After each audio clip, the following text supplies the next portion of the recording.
This is Dr. David Heber again, and I want to talk to you now about the next micronutrient, which are carbohydrates. Carbohydrates give you quick energy. You need carbohydrates in your diet, and nobody's going to get to a zero carbohydrate diet. A few years ago, these low carbohydrate diets were very popular, and people made up all kinds of funny numbers. But the fact is, you've got to have carbohydrates. But what kind of carbohydrates do you want to have? Well, the healthy carbohydrates that have been in the human diet forever are fruits and vegetables.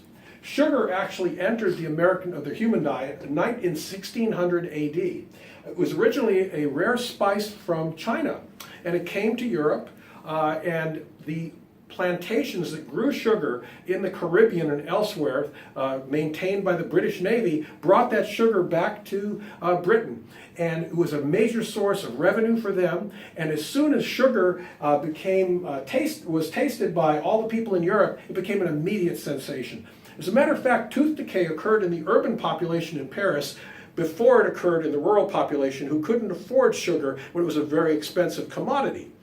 Along with history, Napoleon, of course, declared war on England, and he didn't want to buy sugar from the British. So they came up with beet sugar. You can actually get sugar from beets.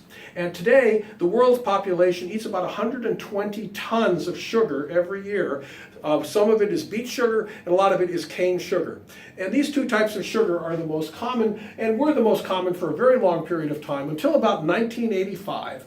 In about 1970 to 80, the Japanese developed something called high fructose corn syrup.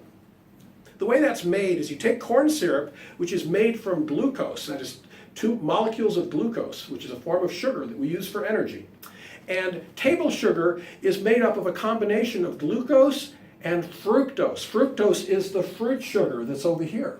Why that's important is because fructose forms fat in your liver.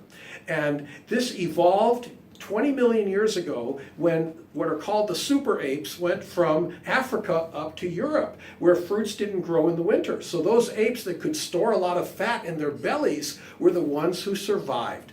And the ability to store fat in response to eating fruit is the special feature of fructose. Little did they know that table sugar was going to be developed, and then high fructose corn syrup, both of which contain 50% glucose and 50% fructose. That fructose increases the fat in your abdomen.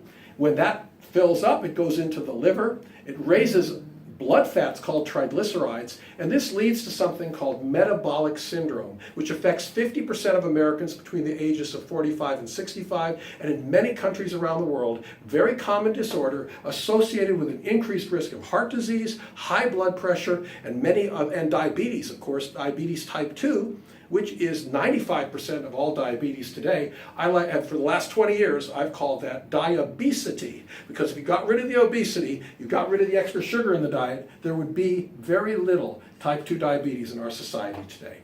Well, that's our little mini lecture on healthy carbohydrates, fruits and vegetables, which bring along fiber, antioxidants, vitamins, minerals, and phytonutrients, versus sweets, cakes, pastries, and ice cream. Yes, they're fun. Yes, they can be addictive, but they don't bring along a lot of healthy nutrition. We'll see you next time.